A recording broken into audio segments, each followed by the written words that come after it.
अस्सलाम वालेकुम। Section 155 KOSO कानून शहादत बड़ा इंपॉर्टेंट है यंग स्टूडेंट्स के लिए समझना इसको।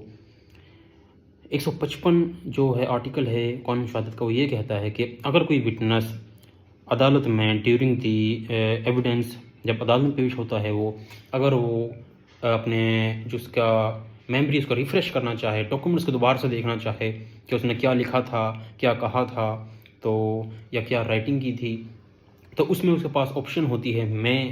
उसको अदालत से इजाज़त मिल सकती है। वो अपने रिफ़्रेश कर सकता है मेमोरी को। बंदा आए, उसने स्टेटमेंट कोई दी हो या फिर कोई मामला लिखत पढ़त कोई भी हुआ हो, अब अदालत में उसका एक डॉक्यूमेंट मौजूद है, तो वो अदालत से कह सकता है कि मैं इसको देखना चाहता हूँ कि वाकई मैंने लिखा था या राइटिंग थी, तो ये राइट देता है। अब इसी तरह इसका सब सेक्शन 2 है, वो ये कहता है कि अगर कोई तीसरा बंदा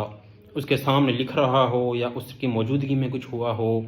जिसमें उसने देखा हो, जानता हो, तो ऐसे डॉक्यूमेंट को भी वो रिफ़्रेश कर सकता है, कह सकता है कि मुझे वो दिखाया जाए। मतलब उसने ना लिखा हो या उससे रिलेटेड ना हो, लेकिन उसके अगेंस्ट या उसके लिए इस्तेमाल हुआ हो, रिलेटेड हो उससे केस में, तो उसके सामने डॉक्यूमेंट को लाया जा सकता है। अब 155 का सब सेक्शन 3 ये कहता है कि कोई भी विटनेस अपनी मेमोरी जो हो बाय रेफरेंस टू डॉक्यूमेंट्स के मुतालिक जो हो, उसको भी रिफ़्रेश कर सकता है अदालत की सर्टिफिकेशन से, अदालत की इजाज़त से। हाँ, अगर इसमें एक चीज़ और है कि ओरिजिनल डॉक्यूमेंट्स को सेटिस्फाई कर दे के किसी वजह से मौजूद नहीं है, लेकिन ये कॉपी भी ठीक है, तो भी चलेगा।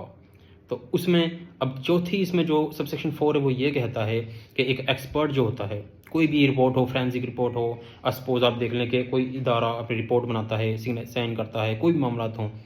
तो उसको भी रिफ़्रेश कर सकता है वो बंदा। अब इसमें एक एग्जांपल आपको देता हूँ 155 का, उसमें एक एग्जांपल देता हूँ कि सपोज़ आईओ होता है, कोई भी पुलिस का अफसर होता है, डेली बेस पर वो डेली डायरी में रिपोर्ट्स लिखते हैं, ठीक है। जो भी मामला जो होते हैं देखते हैं, फील्ड कर जो भी मामला वो देखते हैं, डेली रिपोर्ट्स लिखता है आईओ।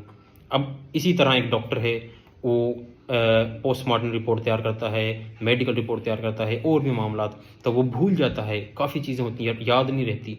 तो वो अपनी रिफ़्रेशमेंट के लिए कोर्ट से इस तरह सवाल कर सकता है कि मेरी रिफ़्रेशमेंट के लिए कि वाकई मैंने ये लिखा था, ये डॉक्यूमेंट मेरा है, या कोई फोरेंसिक एक्सपर्ट वो ये कहे कि वाकई ही मैंने इसकी फोरेंसिक, क्योंकि रिपोर्ट तो वो काफ़ी ज़्यादा तैयार करते हैं, तो उसको कन्फर्म करने के लिए वो कोर्ट से कह सकते हैं कि हमें दिखाई जाए। उम्मीद है कि आपको समझ आया होगा, प्रिसाइजली आपको मैंने बताया कि बड़ा इंपॉर्टेंट है। इसी तरह 156 जो है वो क्या कहता है, वो भी आपको बताता हूँ।